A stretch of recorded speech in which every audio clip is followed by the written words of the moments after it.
Capítulo 7. Nadie murió asfixiado por tragarse el orgullo. Nabucodonosor dijo: «¡Qué grande es Babilonia!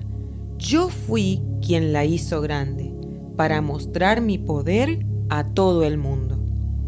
Estaba hablando cuando se oyó una voz del cielo que dijo: «Nabucodonosor, a partir de este momento dejarás de ser rey.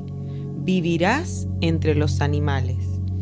Comerás hierba del campo hasta que reconozcas que el Dios Altísimo es el único rey de este mundo». Daniel 4, 28 al 32. El rey de Babilonia sufría de una enfermedad llamada orgullo, y el orgullo fue la causa de su ruina. Tras el orgullo viene el fracaso. Proverbios 16, 18. Un pecado del espíritu le trajo como consecuencia una enfermedad física. El rey se volvió loco. Lo mismo le había sucedido al rey Saúl. Prefería vivir enfermo antes que soltar el orgullo de su corazón. Samuel fue a ver a Saúl, pero Saúl había salido para hacerse un monumento en honor a sí mismo. Primer libro de Samuel 15:12. Absalón tenía el mismo problema. Mandó hacer en su honor un monumento. Segundo libro de Samuel 18:18. Al igual que Saúl y Absalón, algunas personas prefieren perder el trabajo, ministerio, matrimonio y aún su propia vida antes que tratar con el orgullo de su corazón. ¿No lo crees? Estudiemos entonces la vida del rey Belsasar. En sus ínfulas de poder y arrogancia, tomó las copas del templo y bebió de ellas, rindiéndole culto a sus dioses. Mientras lo hacía, vio una mano humana que escribía sobre la pared del palacio. Temblando del miedo, hizo traer a los brujos, astrólogos y adivinos para que interpretaran el mensaje, pero ninguno pudo hacerlo. Entonces trajeron a Daniel, quien le dijo: «El Dios Altísimo dio a su padre Nabucodonosor la realeza, el poder, la gloria y la majestad. Pero cuando su corazón se infló de orgullo, fue echado de su trono real y se le quitó la gloria. Eso duró hasta el día en que reconoció que el Dios Altísimo es el dueño de las realezas humanas. Pero tú, Belsasar, no te has humillado, siendo que sabías todo eso. Por eso Dios ha medido tu reino y le ha puesto fin». Esa misma noche Belsasar fue asesinado. Daniel 5, 18 al 30. Belsasar debió haber aprendido del ejemplo de su padre, quien vivió en el campo como un animal durante todo el tiempo en que protegió su orgulloso corazón. Bien lo dice la Biblia: el orgullo termina en la vergüenza. Proverbios 11:2. En cuanto Nabucodonosor se deshizo de su orgullo, recuperó el favor divino. No solo sanó de la locura, sino que recobró el reino y su grandeza. Yo, Nabucodonosor, le di gracias al Dios Altísimo y lo alabé. Tan pronto como dije esto, sané de mi locura y recuperé la grandeza de mi reino, y llegué a ser más poderoso que antes. Daniel 4, 34 al 36. Belsasar sabía todo esto, y aún así perseveró en su orgullo para terminar en la ruina total. ¿Y qué haremos nosotros ahora que sabemos todas estas cosas? ¿Seguiremos las pisadas de Lucifer para terminar como Saúl, Absalón y Belsasar? ¿Seguiremos apadrinando el orgullo o lo llevaremos a juicio poniendo fin al indulto? Piensa bien tu decisión, porque el orgullo acarrea juicio. Dejen de ser tan orgullosos, pues el Señor juzgará sus acciones. Primer libro de Samuel 2:3. ¿No están siendo mortificadas muchas personas hoy en día a causa del orgullo?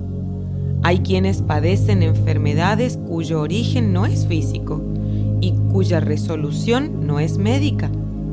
El origen de la depresión de Saúl era espiritual. De haberse arrepentido de su desobediencia, hubiera sanado de su tormento, pero no lo hizo. En su lugar, pretendía remediar su problema utilizando la musicoterapia. Un problema cuyo origen es espiritual tiene que ser resuelto con recursos espirituales. Dejemos de tratar las enfermedades como si todas fueran físicas. Busquemos la guía del Espíritu Santo y evaluemos nuestra vida para averiguar si la causa de alguno de nuestros males es espiritual. El orgullo acarrea disciplina. ¿Todavía no estás convencido? Entonces estudiemos de cerca la vida del rey Ezequías. Dios lo había prosperado económicamente y lo había sanado de una enfermedad incurable. Segundo libro de Crónicas 32, 24 al 29. Sin embargo, a pesar del beneficio que había recibido, Ezequías no fue agradecido, sino que se llenó de orgullo, por lo cual el Señor se enojó con él y decidió castigarlo. Segundo libro de Crónicas 32, 25. Dios castigó a Ezequías quitándole su favor. Se cumplieron las palabras del proverbista: el Señor acaba con las posesiones del orgulloso. Proverbios 15:25. Finalmente Ezequías trató con su orgullo y Dios volvió a bendecirlo. Ezequías se humilló, quitando el orgullo de su corazón, de modo que no vino la ira del Señor en los días de Ezequías. Segundo libro de Crónicas 32:26. La evidencia bíblica de que ningún orgulloso escapará al castigo de Dios es sencillamente abrumadora. Veamos otro ejemplo, el rey Uzías. Mientras Uzías buscó a Dios, Dios le dio prosperidad. Segundo libro de Crónicas 26:5. Sin embargo, Uzías se volvió orgulloso y fue precisamente su orgullo lo que causó su ruina. Segundo libro de Crónicas 26:16. ¿Y sabes cuál fue su castigo? Una enfermedad. El Señor castigó al rey con lepra hasta el día de su muerte. Segundo libro de Reyes 15:5. Un orgulloso que se atribuye el mérito de sus buenas acciones es un ladrón, y lo que es peor, le está robando al mismo Dios. Dios no disimula su enojo con los orgullosos. Yo aborrezco a la gente que es orgullosa y presumida. Proverbios 8:13. El Señor odia los ojos orgullosos. Proverbios 6:16 y 17. La mirada arrogante y el orgullo son pecados. Proverbios 21:4. Si Dios te ha dotado de ciertas capacidades especiales para edificar el cuerpo de Cristo, dale toda la gloria a Él. Humíllate porque esos dones son regalos, gracia de Dios y no obra propia. Pablo dijo: no es que pensemos que estamos capacitados para hacer algo por nuestra propia cuenta. Nuestra aptitud proviene de Dios. Segunda Corintios 3:5. Cuando oramos, predicamos, consolamos o aconsejamos, ¿lo hacemos para ser considerados buenos o para bendecir a los demás? El hombre humilde puede encontrarse en el camino con Satanás, pero el orgulloso está en peor situación. Dios mismo le resistirá. Dios resiste a los orgullosos. Santiago 4:6. Por otro lado, nuestro orgullo hace que los dones de otras personas sean de muy poco provecho para nosotros.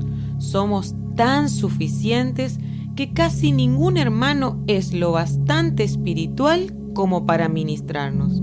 ¿Nos tenemos en alta estima espiritual? Cuidado, Muchos creyentes humildes tienen cuantiosos tesoros para ofrecernos si no somos demasiado orgullosos para recibir alimento espiritual de sus manos. Lo único que nos defiende del orgullo es la humildad. Recordemos que luchamos contra espíritus del infierno, cuya idea es levantarnos bien en alto para que tengamos una caída más fuerte. Intentarán convencernos de que nuestros logros son fruto de nuestro propio esfuerzo y que merecemos el crédito por ellos. Sabemos que no es así. Por si nos hemos olvidado, recordemos cómo éramos antes de que llegara el Espíritu Santo con los dones del almacén de Dios.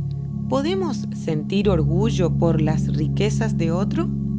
Aunque impresionemos a los hombres con los dones, no impresionaremos a Dios. Nosotros sabemos de dónde provienen esos tesoros. El orgullo devora nuestro espíritu de alabanza. Cuando deberíamos bendecir a Dios, estamos aplaudiéndonos a nosotros mismos. Yo les digo a los orgullosos y a los perversos que dejen a un lado el orgullo. Salmo 75:4. Al igual que Saúl y Absalón, somos tentados a levantar un monumento.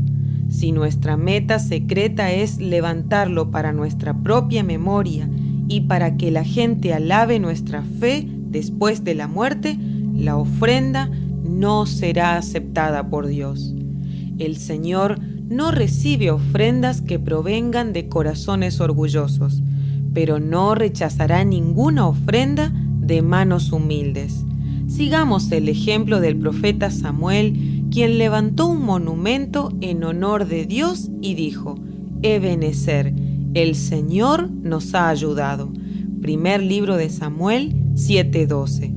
¿Levantaremos un monumento a nosotros mismos o lo haremos para honrar el nombre de Dios?